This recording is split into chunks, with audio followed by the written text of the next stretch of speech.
zibuze ukuthi ngingazonda uJesu bese ngiexpect kuba in right standing with God. Ngingazonda indodana kaNkulunkulu bese ngiclaima kodwa ukuthi ngiyamthanda uNkulunkulu. Kanjani? Nana kuba uJesu mawufika kuba uqoqoda eminyango akusukumi baba kaJesu ayovula. Kusukuma yena njengendodana ayovula la eminyango. But abantu emhlabeni bakulering yesibhakela in a physical manner. So that is why we miss many things. Silwa impika moya silwa sifuna ukuyilwa physical. Now we miss many things. So that's the thing that gives the devil many so-called victories in the world. Colonization was more spiritual than a person may ought to think. It's like here in South Africa, apartheid was more spiritual than the physicality that we saw. Testimonies, all right? These testimonies, these are end times. You can't ignore that. And lama testimonies, revelation is a very deep thing. Say understand, and we also need to pay with those who bring revelations. The revelation is a deep thing. I'll make an example. Mawuthatha impilo for granted, you are launching attack against your life. Ungayithathi kalulu, ungayithathi noma kanjani impilo yakho. Impilo yakho ithatha serious, uyihloniphe nezinto ba involve kuzona, nezinto okwenzakala ube part of zona. Please, makube izinto ezine sense. Don't take your life for granted. Welcome to the Dervish Show. Even James knows I'm doing the best show. Go by the name Christmas. Wangnene ngwakamadonsela ngumtimande ngupamboli ngabambili zeza nonini kakhoni nakamtamba. Just acknowledge I'm not praising them. If you're new to the channel, please subscribe, press the notification bell, join the membership, and if you want to donate, the details are shown on after the disclaimer. Thank you so much for watching and subscribing and sharing the episode. You guys, you are the best. Is a road to 200,000 subscribers now. We almost. If you can push in 2 months, I will be. Yeah, even in a month, it can be on 200,000 subscribers. If you can push. James, tell me the time. We on grace. We on grace. What's the time? I love every time when you on grace. Etata lithini ixesha. Hayi baba, sigijima ngomusa wenkosi. Ndiyabulela mntakwethu. Ngiphethe wabuntulu ubuyile. Ufike sekuleli wamntu lokhu bengithi awusezi. Oh yes, yeah, umsebenzi weminingi. Ekseni but ke uNkulunkulu uthembakele. Hayi siyabonga nencwadi siyayibona ikhona ke babukeli nazi ke incwadi abafuna ukuwina ke incwadi kayi sebe bangakhi kumele ngithola bangakhi abawu 6 mina we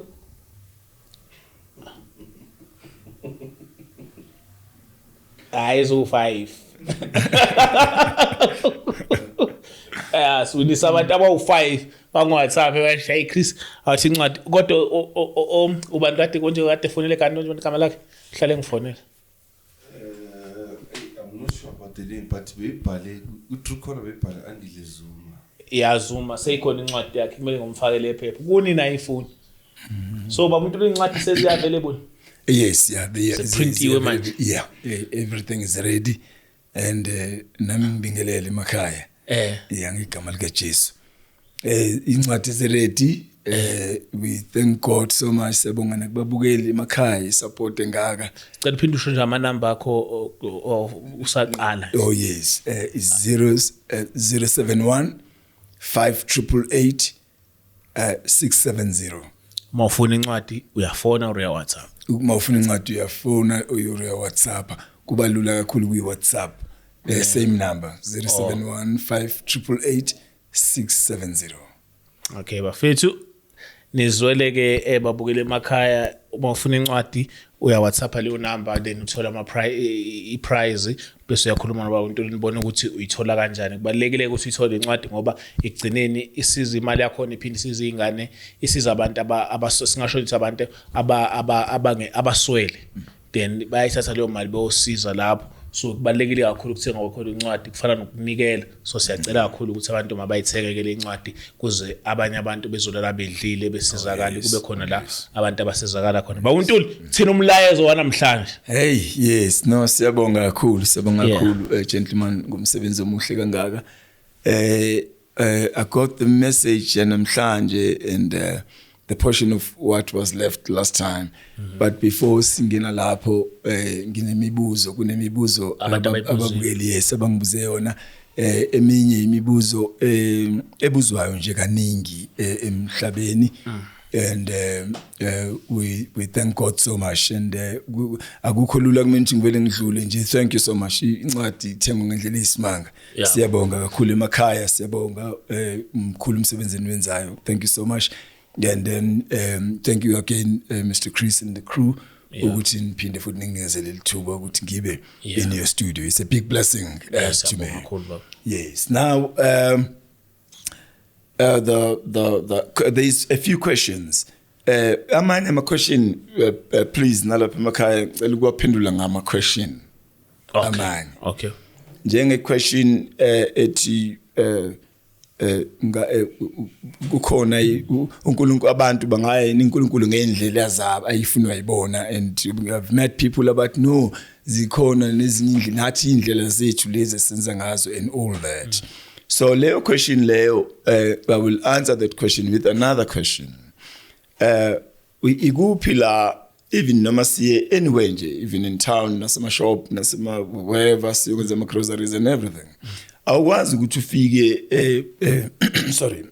at games or wherever ufike wena uthi mina nguNtuli Sibongo thina boNtuli singena ngo back door masingena eShoprite or Checkers or wherever sipaka itruck ngemuva silayishe lapho sihambe sekhaya ungene ngetrolley ulayishe bese uphuma emva kwa cashier ungabhadari so how much more even in a taxi awugibela etaxini uthi hayi mina nguNtuli eJozi ngizoya nge5 rand mawugibela etaxini ulandela ama rules asetaxini ukuthi yini edingale how much is the fare and all that even nasema shops you don't enter there and change prices and say thina bozibani senza ka so the question ke to answer that question it how much more in heaven it's not true ukuthi abantu bonke banezindlela zabo zokuya ezulwini it is not true uJesu ibeka clear uthi ngaphandle kwami ngeke nifinyelele kuBaba so it is true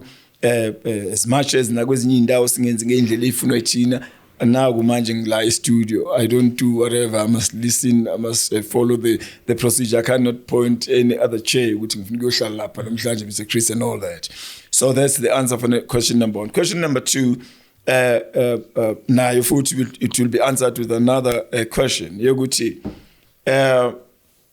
if a person may not love your son umuntu angathanda indodana yakho or indodakazi yakho for that matter kungaba nzima lo muntu ukuthi umvulele ekhala kwakho ukuthi angene uswazi ukuthi uzondwa umfana wami uzonda intombazane yami in as much as nanento ekhulunywa ingane yami akafuni nokizwa so it is highly possible ukuthi umuntu ozonda indodana yakho noma indodakazi yakho ngenzakala lo muntu nawe ukuthi akakuthandisisi though as a parent maybe you will find out uzama ukuthola why ungumthwande and all that kind of thing but it will be hard for you ukuthi uvulele lo muntu emzini wakho angene so now same thing applies with uJesu inkosi zibuze ukuthi ngingazonda uJesu bese ngiexpect kuba in right standing with God ngingazonda indodana kaNkuluNkulu bese ngiclaima kodwa ukuthi ngiyamthanda uNkulunkulu kanjani nana kuba uJesu mawufika kuba uqokoda eminyango akusukuma ubaba kaJesu ayovula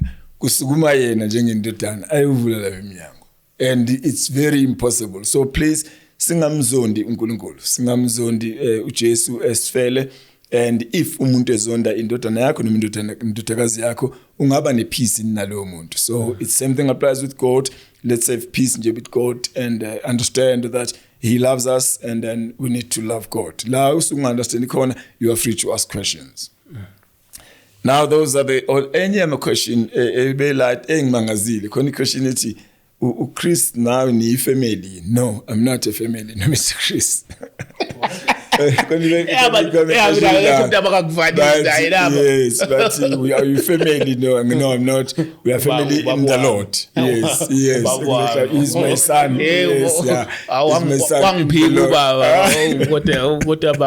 Khona impela omunye umbukelo beserious impela ngalo ndabuzo wayiphinda. Ngathi ngiyayitshela ukuthi mhlawumbe ekhulumela nje wayiphinda ngaze ngithi I know I will attend to it. And then no, it's fine if you like it that way. Chris is my son. Angazi kodwa ukuthi the reason behind what was it, but it's like that. That's the third one. And then I think amanye ke siwaphendula la endleleni makhona izinto engizozichaza that ngoba amanye ama question asuke emakhulu in a manner ukuthi you can answer with a one line or maybe with a one paragraph. You need ukuthi ichazwe kahle so that ingaphindi lokho iphinda that very one same question. Now it's true ke kunento eyenzakalayo. Please umuntu ekhaya ungayithatha impilo for granted. You don't have to. Impilo is a very, very serious thing. Yeah, akungabe bikho into oyithatha nje for granted. Umuntu ujulile kakhulu. Good dangerous. Mawuthatha impilo for granted, you are launching attack against your life. Ungayithatha kalulu, ungayithatha noma kanjani impilo yakho. Impilo yakho uyithatha serious, uyihloniphe nezinto ba involve kuzona, nezinto okwenzakala ube part of zona. Please, makube izinto ezine sense. Don't take your life for granted. Your life is high in value. Your life is beyond the understanding even of your parents. So don't take things for granted. Now, a human being is more spiritual. I said that last time. A human being is more spiritual than we ought to look at a human being. Umuntu uyisdalwa esingokomoya more than lo muntu esimbonayo ukudalwa komuntu. Now, as much as umuntu uyisdalwa esinjalo, there is many things okumele understand as spiritual.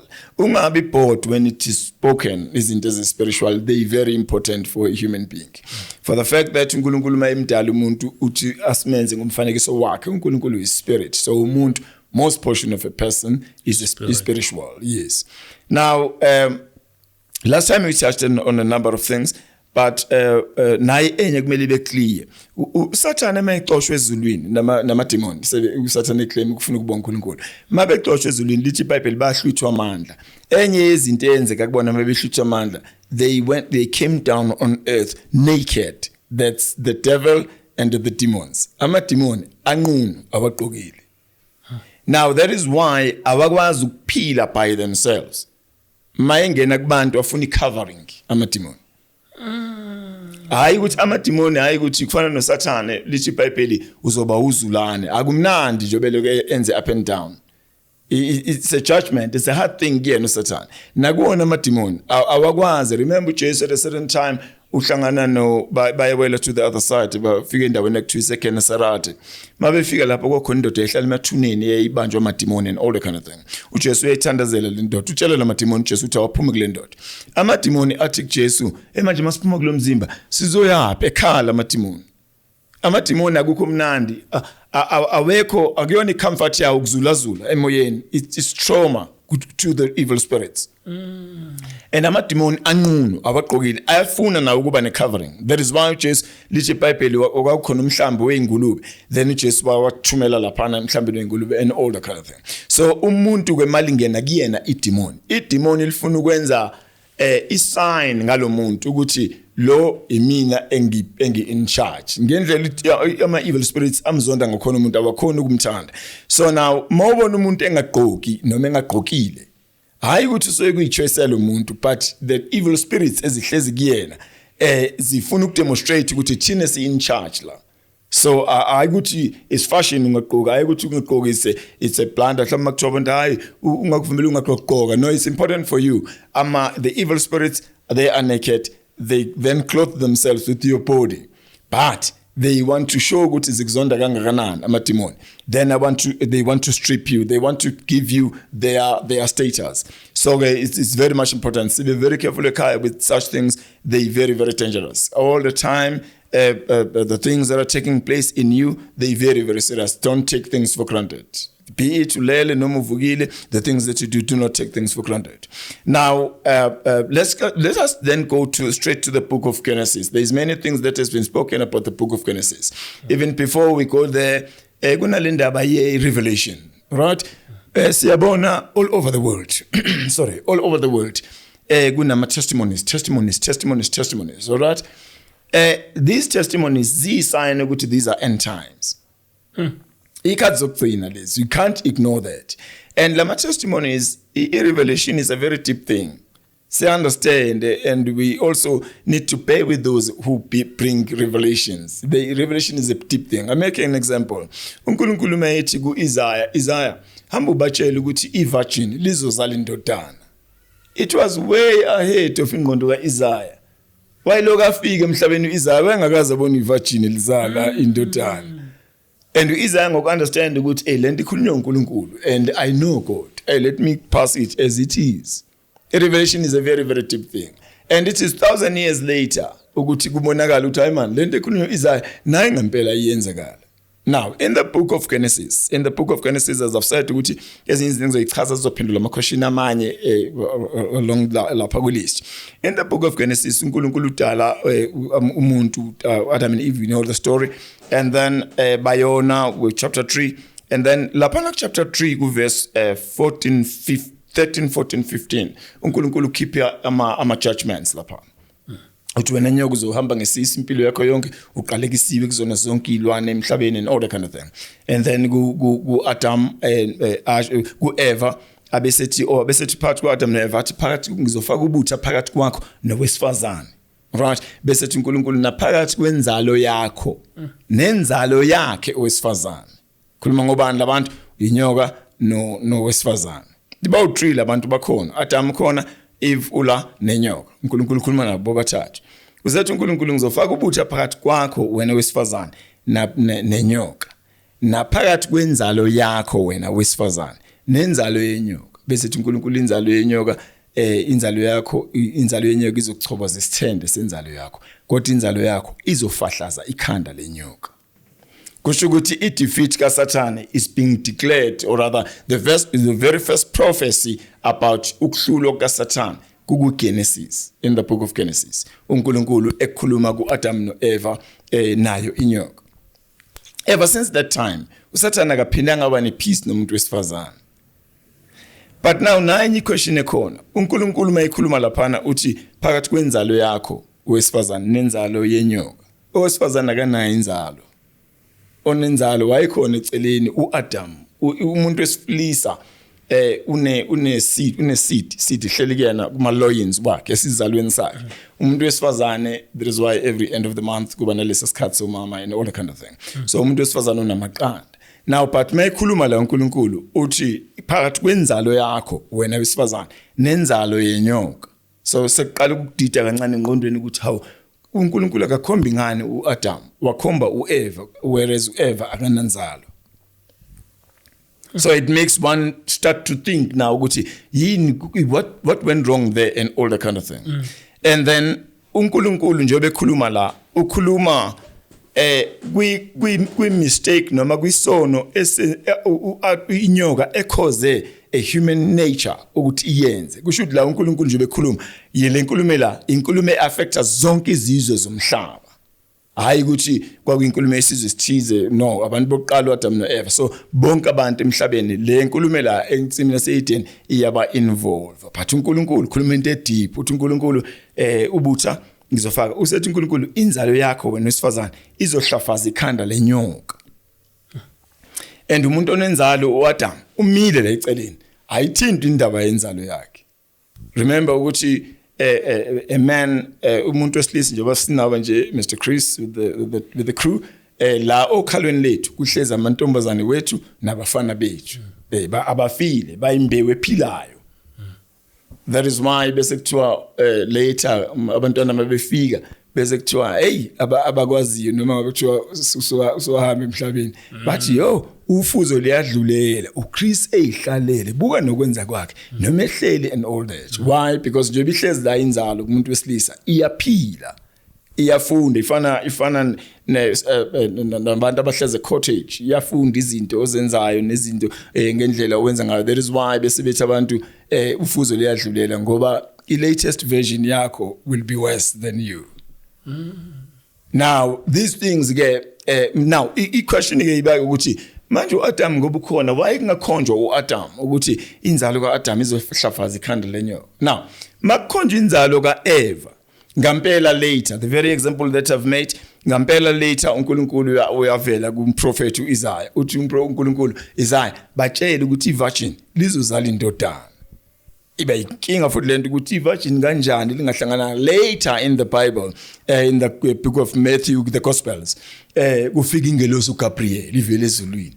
Mayifika ingelosi uGabriel ithi Mary uthole ifavor, uzokhulelwa uzale indodana. And uqambe le ndodana igama layo uthi uJesu. Uthi uMary kanjani ngoba mina ngiyivirgin angiyazi indoda. So siyathola ke manje ukuthi udaba lika Jesu eBhayibhelini, it was never for maybe Jews or certain group of people, but it was for all nations in the world. That is why uNkulunkulu eveza at that time ukuthi it will be only by inzalo ezezalwa uEva engahlangananga nomuntu wesilisa, because ukuba ekhuluma ngenzalo kaAdam wayezokhomba uAdam. Ngampela ivirgin uMary abe overwhelmed, abe overshadowed by the Holy Spirit of God, and uJesu afike emhlabeni. So uJesu mayifika emhlabeni uzosolve from a problem eyenzakale in the book of Genesis when a human being was colonized by the devil. Yini kodwa senza sibone ukuthi lokho leyanto yenzeka lapha ensimini yase-Eden yayi dangerous kangakanani. Sibona ngoba uSathane enye izinto akwazi ukuyenza lapha in the Garden of Eden, wakwazi uSathane ukuthi arobe the spiritual creatures, human beings, abenze baphile bacabange ukuthi it is the things that are more important in their lives are the fleshly things, are things that are seen. As a result, uSathane, even till today, uSathane created that time, or rather made a scenario, a spiritual realm, like iring yeboxer, njengamaboxer, iring yesibhakela, but a spiritual. But abantu emhlabeni bakule ring yesibhakela in a physical manner. So that is why we miss many things. Silwa impika moya silwa sifunukilwa physical. Now we miss many things. So that's the thing that gives the devil many so-called victories in the world. That is why nakhona futhi mayisuke eGarden of Eden eqeda colonize Adam and Eve, uSathane wathi ngizoyidemonstrate lento emhlabeni bazoyenza abantu. Kushuthi from then umuntu became a puppet of the devil. But why unaware umuntu? How do we see that? Sibonile ama nations in the world eqala to pursue indaba zama colonization. In Europe baqala belungu bebodwa bacolonizana bebodwa, in many parts of the world, Asia and all the kind of thing, baphuma abanye emazwe ema continent wabo bayo colonize abantu. All those things ebezenzakala, they were things uSathane abe demonstrate ukuthi ngibhekene ngampela ngama puppet, I'm going to make you do into engiyenzile mina in the Garden of Eden. Ngampela wealth of Adam and Eve and all the things and everything that belonged to them was taken by the devil. Exactly the same as the colonists traveled to the world and colonizing nations and all that kind of thing. They did exactly the same thing. And the colonization was never in Africa only, it was all over the world. Now it shows that the devil was in charge. And people of old, they didn't know. Example with us here in South Africa, Abo Jan van Riebeeck, they didn't know Uguchi what they were doing were the things that are propelled by evil spirits. They didn't know that. Now, as a result, here today, all nations in the world, as they are involved into the colonization, they must repent. And the generations of today, you must never try to defend the things as in the way or kokobako, be pushwa ama evil spirits and all that kind of thing. It was never in the plan of God to colonize even Africa. It was not in the plan of God to colonize and all that kind of thing. But all these things mazenzakala. Abantu then they fought these things in a physical manner. And nalaba bama colonists baby colonize the countries physically, but in reality colonization was more spiritual than a person may ought to think. It's like here in South Africa, apartheid was more spiritual than the physicality that we saw. Though ababe the regime esebenziswa ngaleso sikhathi uSathane, this thing engikhuluma namhlanje kungenzakala ukuthi babengayazi. They thought nje is their style, is their way of doing things, but it was spiritual. How do we see that? We still see today, can you imagine how many years kwadlula indaba yama apartheid and all that kind of thing? But we still see today the fruits of apartheid amongst people. So it tells us ukuthi apartheid was more spiritual than physical things that took place.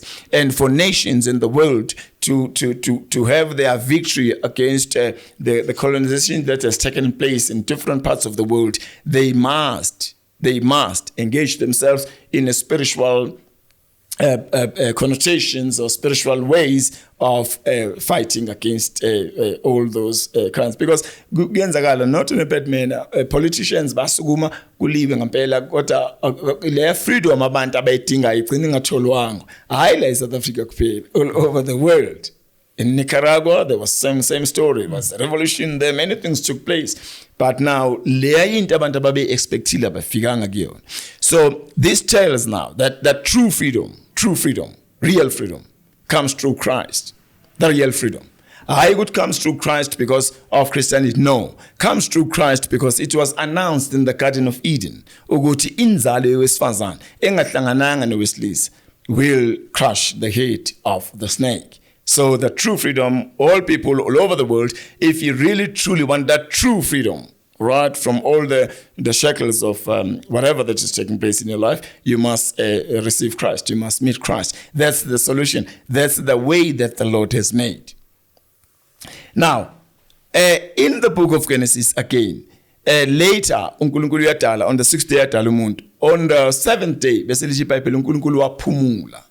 All right. Sibe careful there.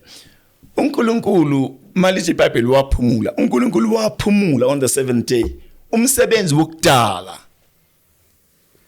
uNkulunkulu akozeli akalala, akakhathali uNkulunkulu. Hayi ukuthi wayephumulile sekhathele. Hey kunini ngidala first day ngidala uNkulunkulu akozeli akalala akakhathali. Waphumula umsebenzi wokudala. He was done ngejob yokudala, but he continued to do other works. uNkulunkulu bekade busy eqhubeka ezenza. Because give me is like ngokuthi wabuyela ekhawuchini wahlala. Wahlala bakhathi bathi ayi ya ke ngithi kukhokha umoya ngizwile. No. Ingelosi zamlethela amanzi. Yes, on the 7th day. Yeah. And that uNkulunkulu bekhuluma ngomsebenzi wokudala. He is above ukudala. Mkhulu kakhulu uNkulunkulu, ukukhathala kuyena into engekho akakaza izwe, akekho ezingeni lomuntu, umuntu okhathalayo and all that. So ke leya 7th day leyana, right?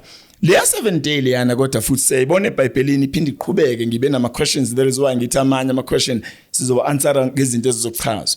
There was a question about the laws of Moses and the Sabbath and all that. So that the question, because enye izinto ekumele avoid noma ingenzakala in the body of Christ, ilama debate angenasidingo. You know, yes, izinto kumele zichazwe, and we must also respect one another. It's like makwenzakala maybe there is a leader eyenza mistake in a certain thing mhlawumbe kuyichaza. That thing must be rectified in a very respectful manner. Yes. Yes, I can't come here, Mr. Chris, and there was a leader ebikade hlezi la ngihlezi khona. Iyachaza something mhlambe kwatholakala ukuthi khona ezinye izinto kumholi loyo ezazingachazekile kahle mhlambe at a certain time. I myself cannot claim to know all things. It is only God who know all things. So a person who may claim ukuthi wazi everything, he will be claiming to be God. But izinto njengezwi likaNkulunkulu nezinto ezispiritual deep, ziyadinga ukuchazwa. Now, uNkulunkulu ke, so I had some questions about the Sabbath and the things that I touched on explaining indaba yeSabbath last time.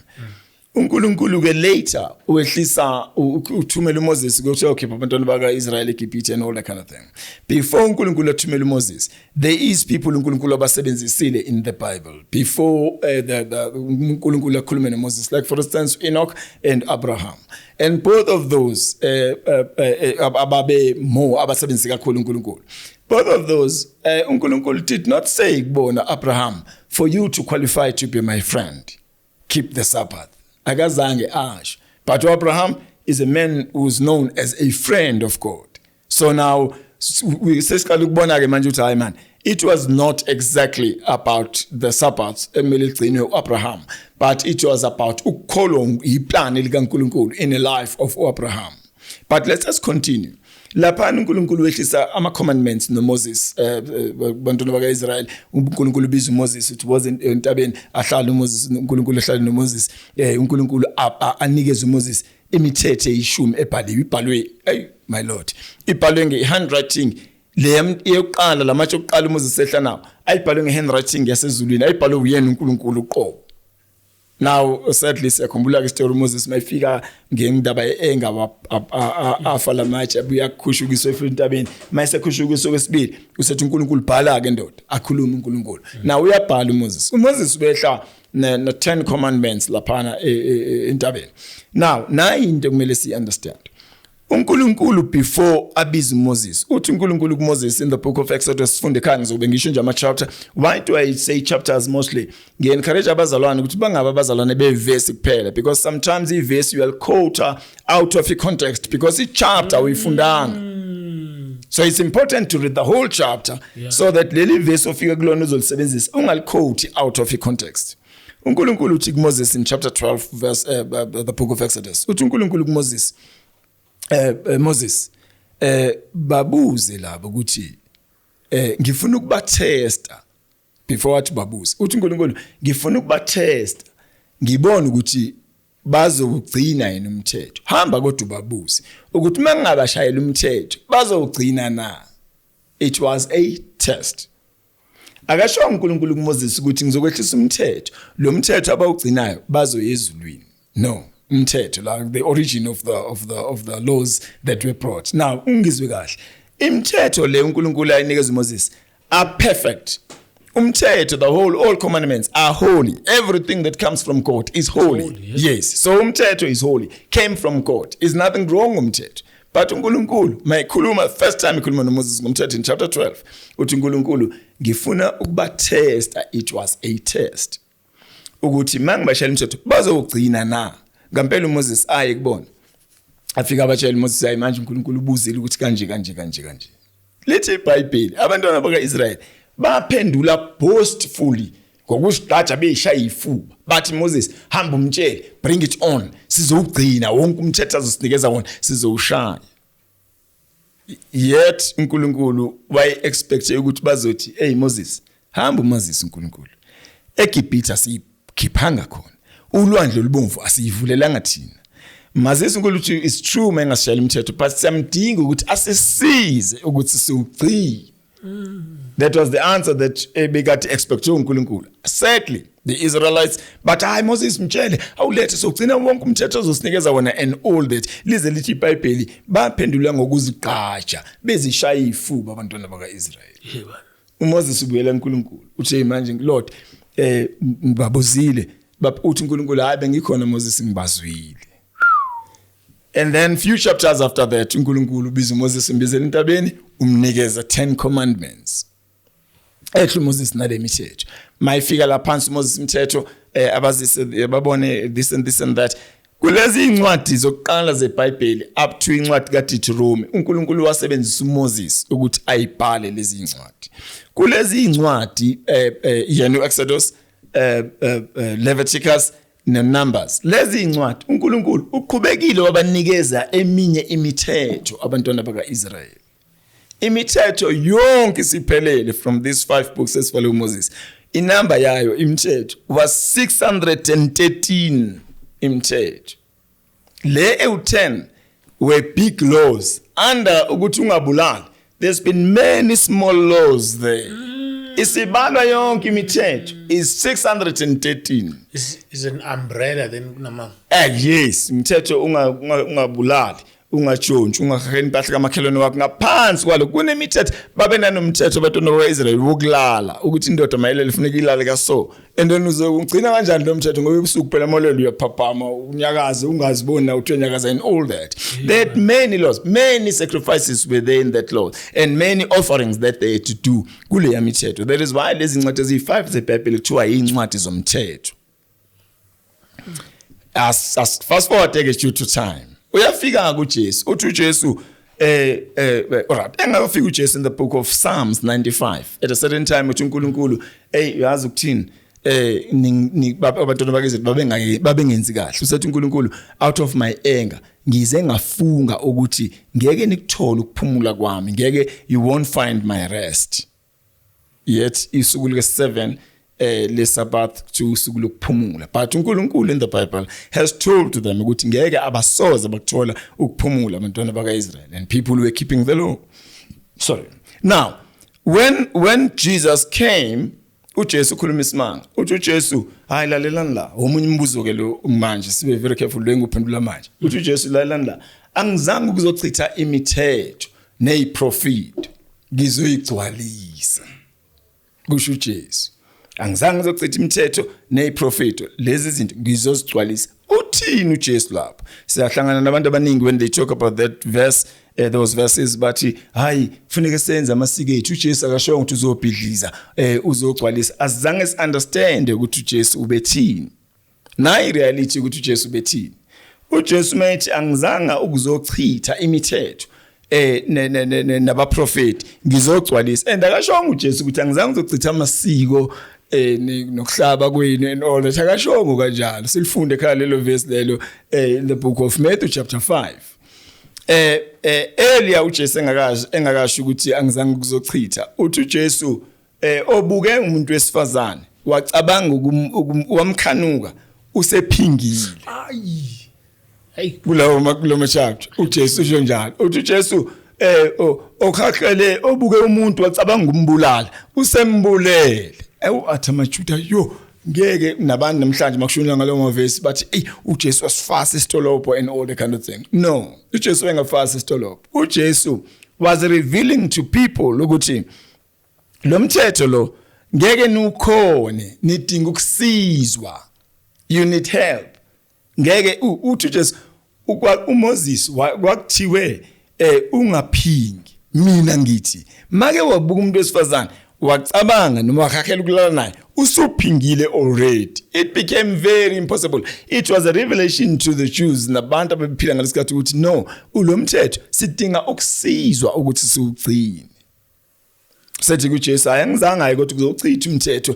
neziprofeti ngizogcwalisa uthini uJesu uthi uJesu ever since kwaphuma iprofeti ngizokwenza ngaso futhi lesika Isaiah there is many prophets in the Bible ngoJesu but lesi siyaziwa nje si prophecy edumile uthi uJesu ngizogcwalisa uzogcwalisana is prophet a prophecy Mr Chris iprofecy ayikagcwaliseki mina mangifika ngikhuluma isiprofeto la manje lesiprofeto ngisikhulumile kodwa sikagcwaliseki ngalelanga senzakala siyobe sigcwaliseke are we together there now uthi ke uIsaiah ivirgin lizozala indodana uJesu yena uthi mina ngizile ukuthi ngizogcwalisa iziprofeto angizange ngizochitha umthetho kaMoses neziprofeti akakhulumanga ngamasiko nezinto abantu and all that kind of thing now uthi ngizile ukuzogcwalisa umthetho kaMoses neziprofeti ever since uIsaiah ayethe ivirgin lizozala indodana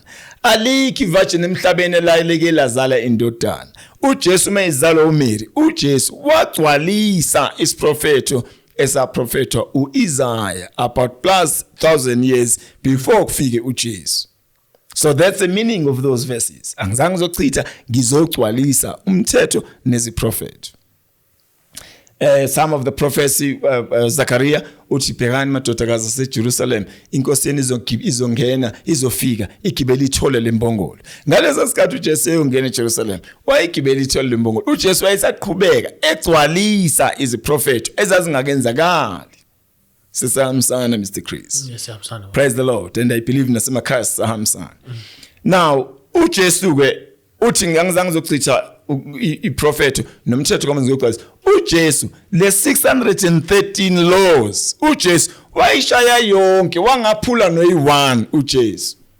wawugcwalisa umthetho is like icup yobe empty mangathela amanzi kule cup ngiyayigcwalisa I fulfilled the law uJesu wayekhuluma ngokugcwalisa umthetho kaMoses nokugcwalisa iprofeti ezayiprofetwe ngokuza kwakhe ezazingakenzakali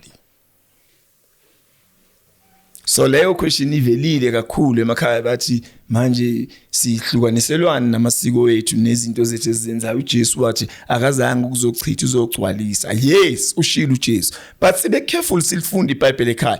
Ubezogcwalisa ini? Umthetho kaMoses neziprofeti ezaprofitwa ngaye uJesu. uJesu kuyawushaya wonke umthetho lithi iBhayibheli watholakala engenasici, wangenisa nazamakhosi even before Yesu siphambaneni watholakala engenasici. So those I thank God ukuthi at least I've been able to I don't think I will go back to those again. Including the Sabbath, right? There is nothing wrong about the Sabbath, but sibe careful ukuthi Sabbath singalizama ukulenza libe ngaphezulu kwaJesu. After all, aliko nanevesi elithi ezulwini nizongena ngokugcina iSabbath. Usithi into umuntu lenza uthanda bebe nenkinga ngokuhlaba ukuthi abantu ba-idolize lezi zinto zokuhlaba okudlula uNkulunkulu, then that's where the problem start. Lezi zinto zokuhlaba bafunde babukele emakhaya incwadi yamaHebheru chapter 9:10. Lezi zinto zokuhlaba lezi ever since iBhayibheli ukuhlaba kwavela ngayo uNkulunkulu the start. uNkulunkulu lithi iBhayibheli uAdam noEva sebenqunu wabambathisa izikhumba zezilwane uNkulunkulu, right? Kusho ukuthi lezi izikhumba zezilwane zazingeke zibe khona igazi lezilwane lezi. Yes, uNkulunkulu lapho wayesayinela umhlaba wonke lapha kuGenesis ethi uNkulunkulu nizobuyisana nami, hayi ngamaplani wenu, hayi ngezihlahla nangamahlahla ngithi basebefaka amahlahla la kube fihla ama private part. Uthi uNkulunkulu nizobuyisana nami, kodwa nizobuyisana nami ngegazi, lelo gazi lizobe livela from my side, yile ngizonicover ngalo nikhululwe. uNkulunkulu was saying that to all nations in the world. Now the whole Bible bahlaba bonke benza imihlabelo esho uNkulunkulu nani bonke, not even one wahlabela umuntu othize. Le yamhlatshelela lapha eBhayibhelini yonke kwakuyimhlabelo kaNkulunkulu. Abraham waba nendodana uIsaac. Asitholi la kuthiwa uIsaac ngelinye ilanga wahlabela ubaba wakhe uAbraham ngoboya. No ways, wonke la ma sacrifice uNkulunkulu abelethwa kuyena. Later uNkulunkulu uthi lama sacrifice lawa vele mina bengilalambelanga leli gazi nalezi inyama enihlabayo nale mishisi eningishisela yona, but benginiprepare ukuthi kunegazi elizayo elizokwenza isivumelwano esisha. Ngempela uJesu mayifika ahlatshwe, ngempela uJesu liphalala igazi lizihlanzwe izono zomhlaba wonke, meaning ohlaba manje uthi igazi likaJesu alwenzanga umsebenzi okwakumele liwenze. So answering that part ukuthi ukuhlaba hayi ukuthi aba no vele manje after the blood of Christ vele ukuhlaba, and even before the blood of Christ akekho wayeke bahlabela abantu abathize abaphilayo noma abangaphili, mhlambe for a reason of whatever reason abantu bayisho. So those are the things okumele zibe clear even nakubona abantu emakhaya nakwezinye inkonzo, ngoba khona inkonzo ezihlaba and mabehlaba bavula amavesi lapha eBhayibhelini la kuthi ubani wahlaba enza umhlabelo, but akekho noyiwane eBhayibhelini owahlaba. uSolomon wayindodana kaDavid, akukho lesithola khona ukuthi uSolomon wahlaba benzela itiyo babomkhulu ba bakaze benzela itiyo babomkhulu ba. Vele yayikade ingekho lapho indaba yokuhlaba from the onset yayibheke kuphi kuNkulunkulu. uNkulunkulu preparing nations of the world ukuthi ngiyokuchitheka kwegazi nizobuyisana nami. Nayo lemhlabelo kwakuyizinto zesikhashana. So in the book of Hebrews chapter 9:10 bafunde ekhaya ababukeli. Ngicela ukubuza abantu. Yes, kanda. Le question ngibuza yena sinokudebate ngayo thina. Oh yes. Oh yes. Oh yes. Ukuthi if Christians believed ukuthi God is the way and the truth, yes, and the life, why is Christians singakhulumi ilanguage eyi-one? Oh yes, ngoba vele hayi iqiniso ukuthi asizwani in terms of ngizobeka kanjani inkolo. Yes, imigomo ethize nokuqonda okuthize the way of God. Why language eyi-one? Why kuba nokuphikisa ukuthi uJesu lisi isintu lokhu? Why kunazo zonke lezi if vele besilazi iqiniso kampela Yes, or laba abaclaim ukuthi bayalazi iqiniso. Oh yes. Why as Christians? That's a powerful question. That's an important question. Ikwenza uzibuze. To add on that question, sifunda iBhayibheli elilodwa. But sikhuluma different stories. But same Bible.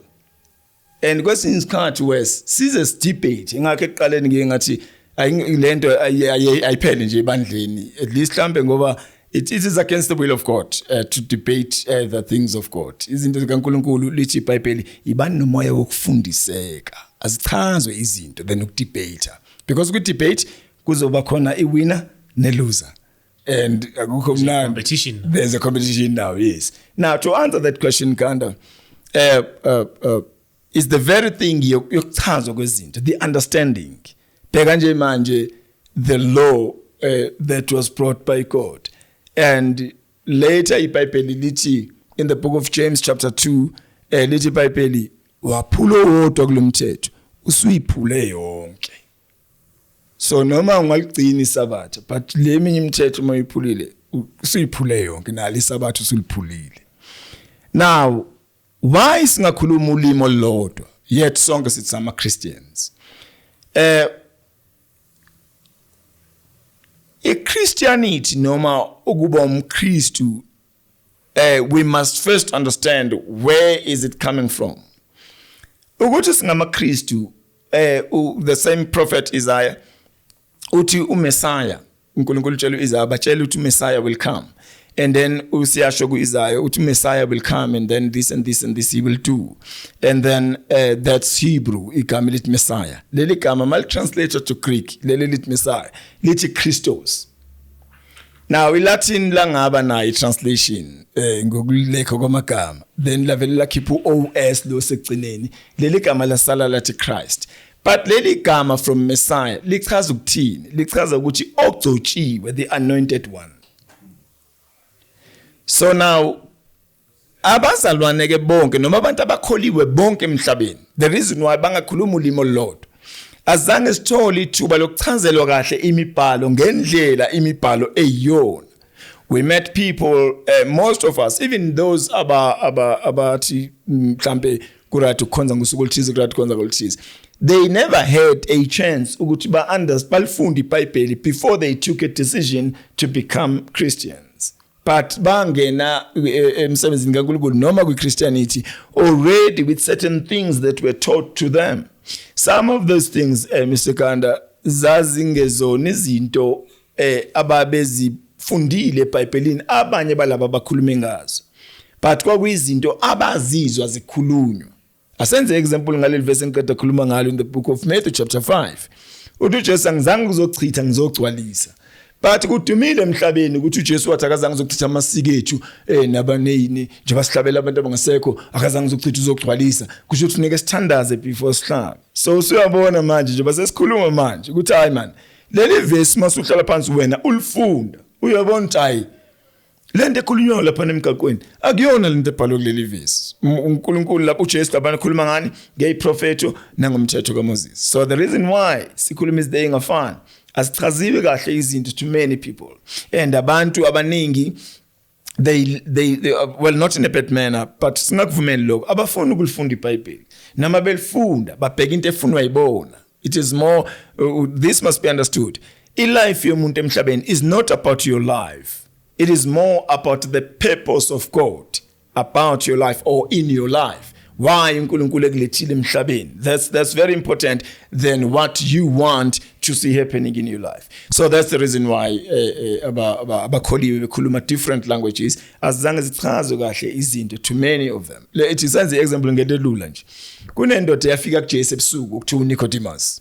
Le ndoda yafika kini ebusuku ithi hey mfundisi siyakubona imango zenzayo ukuthi hey umuntu kubuNkulunkulu bengenaye ngibenge lezi zinto bungekuzenza. uJesu uphendula ngenye indlela. Ueli lapha ne chapter 3 uthi uJesu ngaphandle kokuthi umuntu azalwe kabusha ngeke abone ezulwini uNicodemus la akazange kuJesu kuzobuza ngendaba zokuzalwa kabusha nani. uNicodemus ubabazi izimanga ezenziwa uJesu.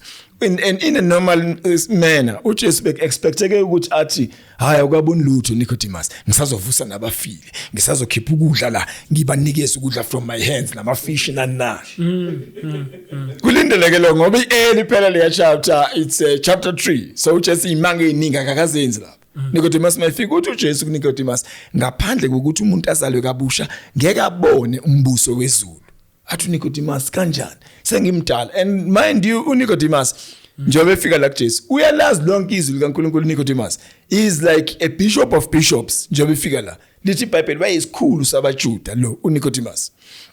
Uzathi uNicodemus sengimdala Jesu ngizozalwa kanjani kabusha ngibuyele esifini sikama. Uyaqhubeka uJesu uthi ngaphandle ukuthi umuntu azalwe kabusha ngeke angene ezulwini. So now ibuyela ke kule ndaba ukuthi why wonke amabandla emhlabeni angakhulumi leyo language at least laphana ukuthi umuntu kumele azalwe kabusha ukuze angene ezulwini. Ngesimanga sokuthi izinto ayichaziwe kahle. Sagcina ke kunama speeches amaningi. Hayi ukuzalwa kabusha yilokho. Hayi mosonto nje la ekhaya mose encwadini zalayo enkonzweni uyezulwini and all that kind of thing. And uJesu ukhuluma la nebishop lamabishop uphethe lo isikhulu lesi. Bekumele athi uJesu hayi Nicodemus wena ungakhathazeki ngoba uyawazi wonke umthetho kaMoses and nayo yonke into uyayigcina futhi uphethe. Hayi wena sobe sinawe eparadise oyezulwini. But uJesu utshela yena and ngempela uNicodemus had to be born again. Why kumele umuntu azale kabusha?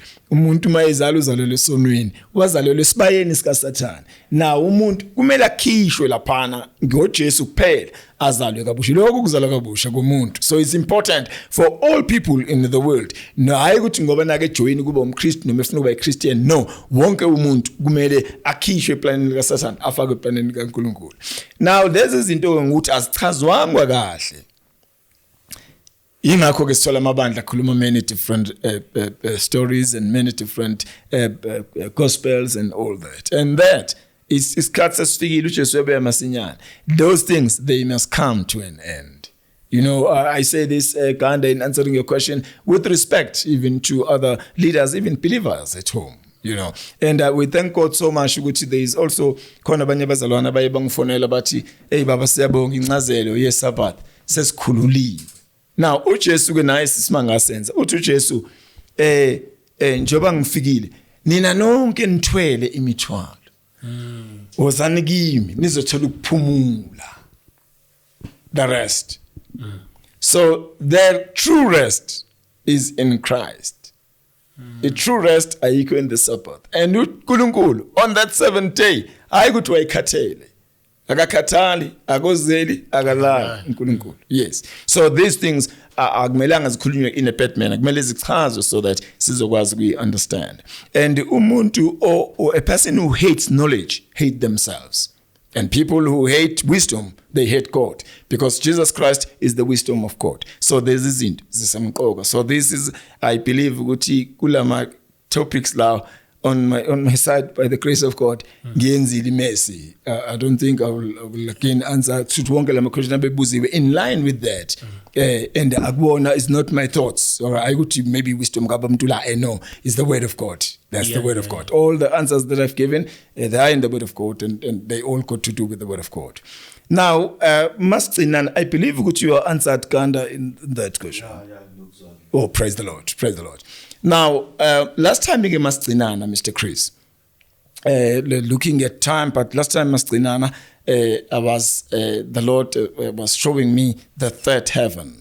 That's where uNkulunkulu athi leli izulu lesithathu. Now, wawusuthi ngalela ngayi bamthuli asiyibambeni la. Yes, so that we episode desire. Ngangithi ngizoyishanga episode yayo kanti injalo bamthula ayinde. Asale sasi ingangena, it's not that because the more details are also in the book. So yes, so lapha nje ku third heaven, so yes. Yes. Now abantu uphethe iwash lakhe uthi siyamropa ngesikhathi uyabona. Kusele 8 minutes ngayo lento bekade ngisho. Yes, ngayo lento bekade ngikhaleli kakhulukazi ukuthi this thing. Now, when God said to me leli izulu lesithathu bangakhathazeki ababukele emakhaya ikhona more details in the book they will be able to read. Now uNkulunkulu mayethi kumina masuka ezulwini lesibili siye ezulwini lesithathu sithi uNkulunkulu this is the third heaven. And then uNkulunkulu mayesho njalo yavuleka iminyango yalelizwe lesithathu. Amazulu right. Nanye into kumele ibe clear. Izulu akuyona indawo encane. Umuntu osuke ezulwini sibe free ngalowo muntu ukuthi there is some parts in heaven. This huge. Izulu likhulu kakhulu. Hayi ukuthi umuntu osuke ezulwini wonke umuntu ezulwini ufuna ukukhuluma same thing. No, kungenzakala uNkulunkulu akuthathe isizulwini. Akubonisa another portion yezinto ezenzekala ezulwini.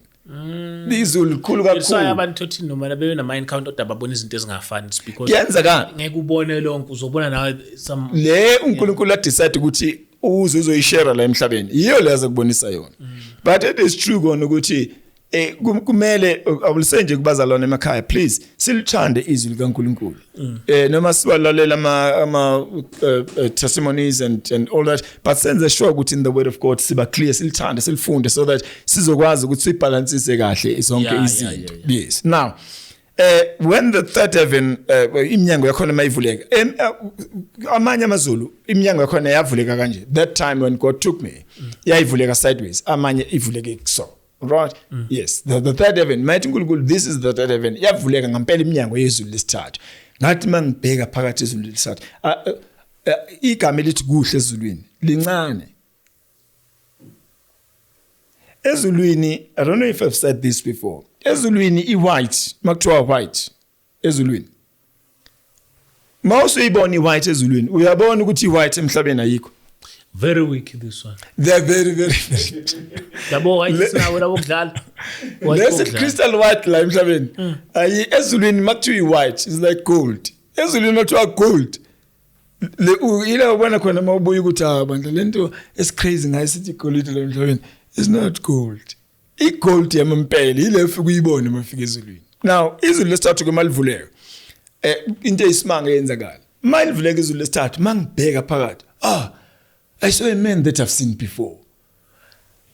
I saw a king that I saw on a cloud. You remember when I came first episode when I told you ukuthi ngalesi sikhathi ngiyumfana ngaphumela ngaphandle ngiyodlala ngabona ifula kheka ngize ngizomama endlini. I saw that man mangivuleka izulu lesithathu. Ngathi nangu lo. And then in my mind it was not hard to easily and clearly remember this is the man I saw that time. That was my first time in Bonu Jesu with the full understanding this is Jesus. That's the third heaven. He was there and I also saw the disciples. They were with him in there. But he was standing on a higher place than the disciples when the heavens were opened. Now when I looked at him, it is true. Sometimes Jesu uyakhuluma kumuntu nje basikhuluma kaso. Jesus can speak to a person. But it is also true. That is true. uJesu ekubuka kanje yonke into ayikhulumayo uyayizwa uba clear futhi nawe nempendulo nawe uyaphendula nibukana kanje nawe Jesu. On that heaven when he looked at me he said to me I raised you in your mother's womb when you were 7 months old. Remember I've shared ukuthi especially kama Muhammad at a certain time in as much as uma wayengabe newari ukuthi mhlawumbe lo mntwana somthole sehambile emhlabeni. When I saw the Lord first time, he said to me, I raised you in your mother's womb. And I continued to look at him. And then he said to me, when you were 7 months old, I again raised you. That time umama ngithatha ngilala ekhaya ngishonile ngumntwana ekhijima nami ekseni esibhedlela. Christ Jesus told me that day. And then Christ said to me, when you were 10, I appeared to you. And it was true. And all these things, all these stories are told to me when the third heaven was open. And he said to me, when you were 14, I enabled you to see fear in the eyes of the dragon. You remember when I was being initiated, when I came from the sea, underneath the sea, when 2 weeks later, kufika inyoka le isimanga inamakhanda of7, where ngathi ngayibheka le nyoka, I was a young boy at that time. Ngathi ngayibheka le nyoka ngabona emehlweni nayo, ngabona ukwesaba, ngabona uvalo. Christ Jesus told me, what when you were 14, I enabled you to see fear in the eyes of the dragon. Those were the first words that he said to me. And I was clear that this is Jesus. Now, in that third heaven, I saw the book of life in that third heaven.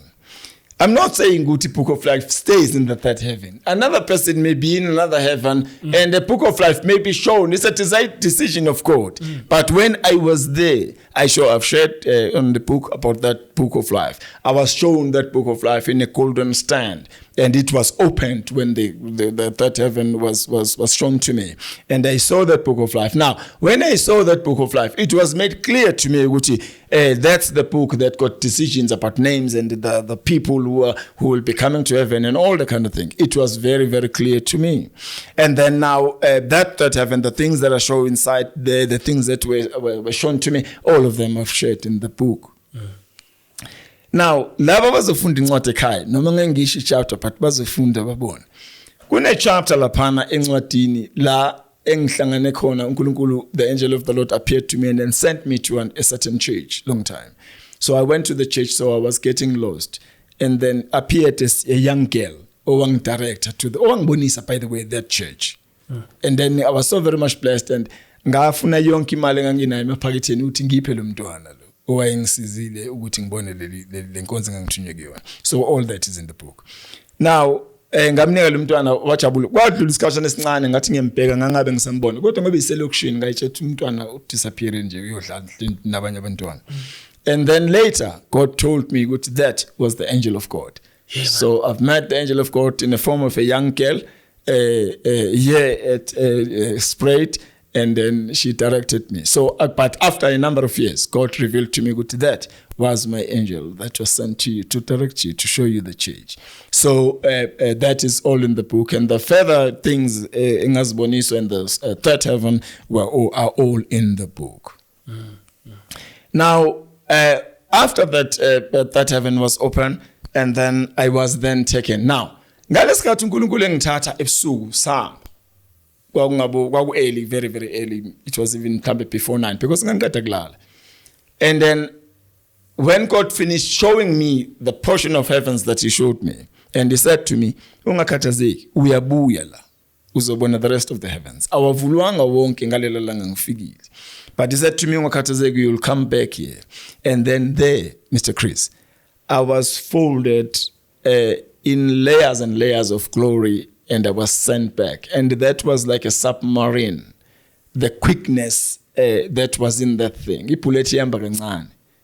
When I came back from seeing all those things.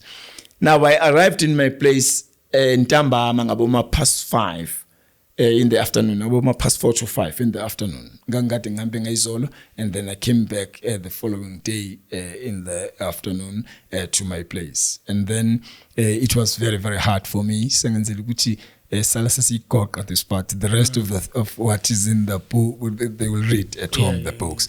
So then I was sent back. Then I was in the house, and then I stayed many years without eating food. I was even afraid to go outside. I've stayed many days, many weeks in actual fact. Gingapig sky, gingapig mangbuya. Remember mangbuya? I was not a pastor. It was not easy for me. It took days. Normality. It took many days. I was not even eating when I came back. Like I was kept for a number of days without doing a thing. And then I locked myself. I remember the first time I was very much shivered, like I was shaking when I came back from heaven. Now that is that's the encounter, first encounter of heavens and all that. So I came back. I stayed 3 years. After 3 years, I was made ukufunda to read. Reading was taken away from me after 3 years when I came back from heaven. So I've stayed 7 years of my life ngingakwazi ukufunda. Yes, after I came back from heaven. After I came back from heaven, 3 years ngaphila ngiqhubeka nje with business and normal things. And then ngonyaka wes-3 ukufunda kumina was taken away. So I was unable to read. Can you imagine traveling countries and doing business, but I was unable to read any written thing. Couldn't read. Even a community boy. Even an alphabet. even a community boy, okay, any was unable to read.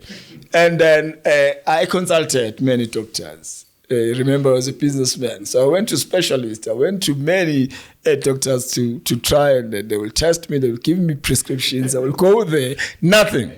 Futhi kamele boy ngathi likhulu. Even the alphabet B wona uyi1 I was unable.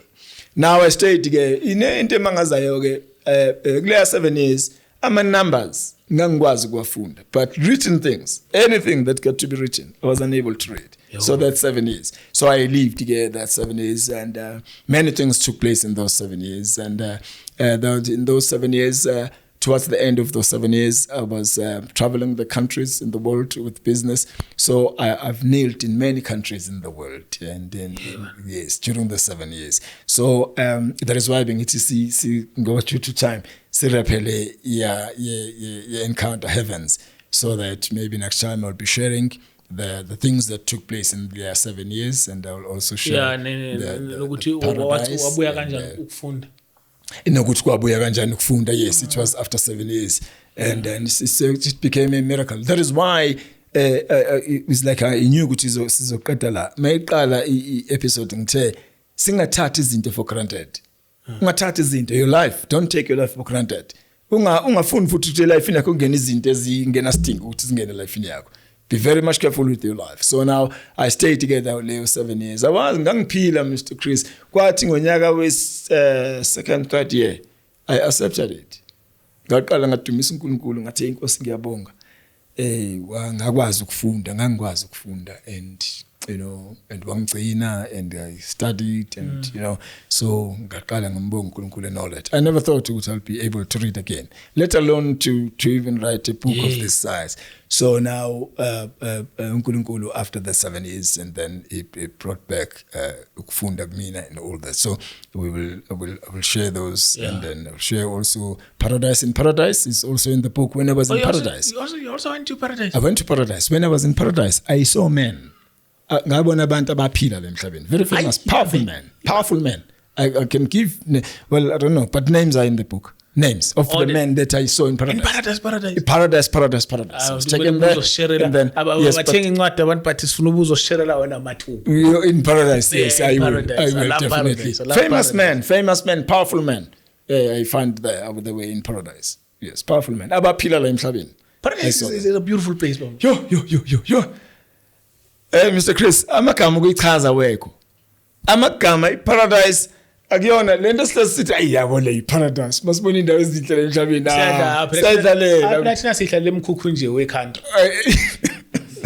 Zulwini yeah, that's powerful place. So I saw those things. It's a very, very sad thing which izinto ayichazwanga kahle kubantu. I tell you the truth, if the things were explained to people, even people of old, many people were going to be saved. In as much as famous kings and queens and rulers of old, they were going to be saved. Talking about the kings of those time, Murawuri, and even King Shaka for that matter. Let me tell you into my believe. Do you know what Inkosi Shaka? Maufunda umlando wayo ulandela, even our kings, Moshweshwes and all that. But if Inkosi Shaka was the things of salvation were explained well, I'm telling you, he was going to accept Jesus Christ as his Lord and Savior, because that's the decision that is taken by a brave man, by a true man, true woman. Now, when you look at the history of the old kings of old, Abo Moshweshwe, Kokuni, Ngungunyan, and all of them, King Shaka was, in actual fact, even the whole Zulu nation was going to be saved. So if that man was saved, the whole nation was going to be saved. All the Zulu people were going to be saved. So it's just a matter of things being explained to people. It's very important. But I will share in Paradise what was in there, what was spoken to me in there, because there was also things that were spoken to me in Paradise, and then those famous men and all that. But they are in the book. Even their names are in the book. Thank you so much. Go and get the book. The number, 071 588 670. Yeah, come on and get this book. Yeah. Next time we're talking about Paradise. Even the music. They play like music like Brother Enigma. In Paradise. Yeah, they play nice music. There's music. Share. Paradise is amazing. We will share. Talking about music, talking about heavenly music.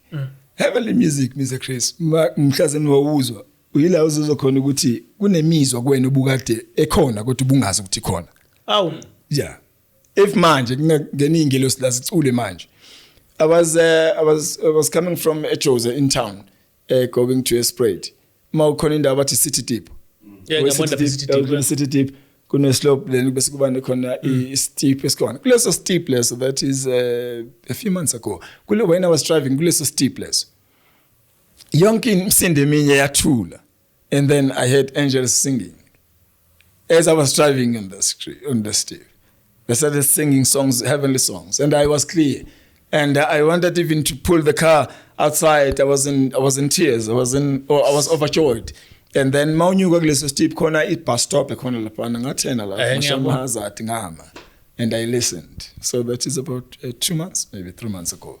When I was passing there, yes. So these are end times. Ungamangazwa nabangcwele emakhaya ungamangazwa ama revelations. These are end times. uJesu ufuna ukwenza sure ukuthi abantu bayasindiswa ngobuningi. These are end times. And laba abashare ama testimony, we must pray for them. Testimony, revelation is not a small thing. Akusona story nje revelation. Laba bafikayo including myself for that matter. Laba bafika bathi uJesu wakhuluma kumina what? That's not a child's play. It's a very very deep thing. Some of the things lezi abazikhulumayo ezinye baya understand. But I tell you, ezinye they very deep. Ezinye will be understood by people in the time to come and all the kind of things. So we need to pray for them. We need to support them in prayer. Rather than pointing fingers, accuser, sifuna ma mistakes abazowenza. We rather pray to God that Father, labo basebenzisayo sicela ukuthi your message is zize ngendlela nathi si understand all the kind of no, there is no need for that. There is no need to yiplay gospel leyo. After all, just later bayambuza abafundi but manje muphi umthetho bembuza nge10 commandments bembuza nge613 but manje muphi umthetho uthi uJesu umthetho kuyiwona wona ophethe wonke umthetho. You must love God with all your heart and you must also love your neighbor as you love yourself. Later in the book of John 14:13 uthi uJesu ngimanje nginika a new command. Nginika umthetho omusha, love one another. It's true, if we love one another imithetho leyana kaMoses ngeke vele uziyiphule. uJesu ishaya yonke lemthetho. Masamukela uJesu, samukela uJesu ogcine yonke lemthetho. Lemthetho ibhaliwe. That is why earlier athi uNkulunkulu I'll write my laws in their hearts.